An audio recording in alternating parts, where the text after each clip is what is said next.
السلام علیکم۔ آج ہم قرآن مجید کی ایک بہت اہم آیت سورۃ البقرہ کی آیت نمبر 105 اور اس کی تفسیر پر کچھ بات چیت کریں گے۔ وعلیکم السلام۔ جی، یہ آیت اہل ایمان کے بارے میں کافروں کے رویے اور اللہ کے اختیار پر روشنی ڈالتی ہے۔ بالکل، تو آئیے دیکھتے ہیں کہ یہ آیت کیا کہتی ہے۔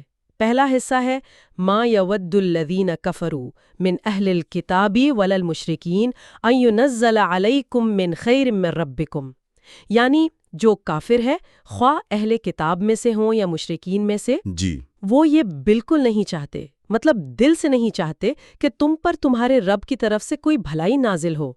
یہ یودو کا لفظ، یہ کچھ خاص ہے نا؟ جی ہاں، یودو میں صرف ناپسندیدگی نہیں بلکہ ایک شدید قلبی کیفیت ہے، ایک حسد، ایک جلن کا پہلو ہے۔ وہ دل سے یہ تمنا ہی نہیں رکھتے کہ مسلمانوں پر کوئی خیر اترے۔ اور کافروں سے مراد یہاں واضح کر دیا گیا ہے۔ جی، آیت خود بتاتی ہے من اہل الکتاب وللمشرکین، یعنی یہودی اور عیسائی اور مشرکین عرب سب اس میں شامل ہیں۔ اچھا، تو یہ جو خیر یا بھلائی کا ذکر ہے جس کے نازل ہونے سے انہیں حسد ہے، وہ کیا ہے خاص طور پر؟ کوئی دنیاوی چیز؟ نہیں، تفسیر اس کو بہت واضح کرتی ہے۔ اس آیت کے سیاق و سباق میں خیر سے جو بنیادی مراد ہے وہ ہے وحی۔ وہی یعنی اللہ کا کلام؟ جی، اللہ کا کلام، ہدایت اور خاص طور پر نبوت۔ ان کا اصل مسئلہ یہ تھا کہ اللہ کی یہ سب سے بڑی نعمت، یہ رہنمائی محمد صلی اللہ علیہ وسلم اور ان کے ماننے والوں پر کیوں آ رہی ہے؟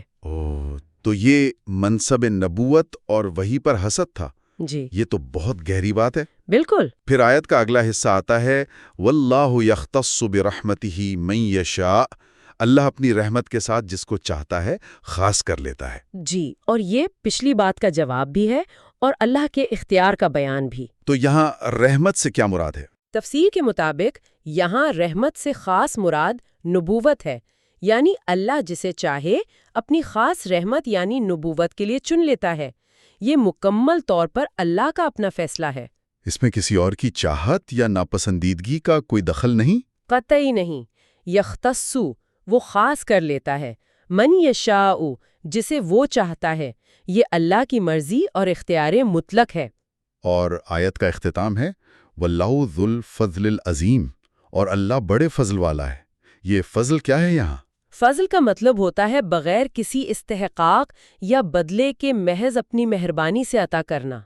یہ اللہ کی دین ہے؟ یعنی نبوت کوئی کمائی جانے والی چیز نہیں؟ بالکل نہیں۔ یہ کوئی عہدہ نہیں جو کوشش سے ملے۔ یہ خالصتاً اللہ کا انتخاب اور اس کا فضل عظیم ہے۔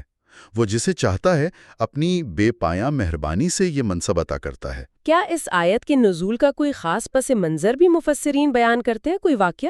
جی، ایک بات جو تفسیر میں ملتی ہے وہ یہ کہ بعض مشرکین کو یہ بات عجیب لگتی تھی۔ وہ اعتراض کرتے تھے کہ کبھی ایک حکم آتا ہے، کبھی دوسرا۔ اچھا۔ جی، وہ شاید یہ سمجھتے تھے کہ نعوذ باللہ یہ کلام آپ خود بنا رہے ہیں، تبھی اس میں تبدیلی آ رہی ہے۔ تو یہ آیت اس اعتراض کا جواب کیسے دیتی ہے؟ یہ کہہ کر کہ واللہ یختص برحمتہ من یشاء، یعنی یہ وحی، یہ احکامات، یہ سب اللہ کی طرف سے ہیں، نبی تو صرف پہنچانے والے ہیں۔ کس کو نبوت دینی ہے، کب کیا حکم نازل کرنا ہے، کس حکم کو بدلنا ہے، یہ سب اللہ کے اختیار میں ہے، اس کی رحمت اور اس کے فضل کا حصہ ہے۔ سمجھ گیا۔ تو خلاصہ یہ ہوا کہ آیت ایک طرف تو کافروں یعنی اہل کتاب اور مشرکین کے اس گہرے حسد کو ظاہر کرتی ہے جو انہیں مسلمانوں کو ملنے والی سب سے بڑی خیر یعنی وحی اور نبوت پر تھا۔ جی بالکل، اور دوسری طرف یہ اللہ کے کامل اختیار، اس کی حکمت اور اس کے بے انتہا فضل پر زور دیتی ہے کہ وہ اپنی رحمت اور نبوت کے لیے جسے چاہے منتخب فرماتا ہے، کسی کے حسد یا اعتراض کی کوئی پرواہ نہیں۔ درست۔ یہ آیت اصل میں ہمیں سوچنے پر مجبور کرتی ہے کہ اللہ کے فیصلے اور اس کا فضل اکثر ہماری انسانی سمجھ، ہماری خواہشات یا ہماری توقعات سے بہت بلند ہوتے ہیں۔ اور اس کے ہر انتخاب میں کوئی نہ کوئی گہری حکمت ضرور پوشیدہ ہوتی ہے۔ بالکل، چاہے وہ ہمیں فوراً سمجھ میں نہ بھی آئے۔ اللہ کا علم اور فضل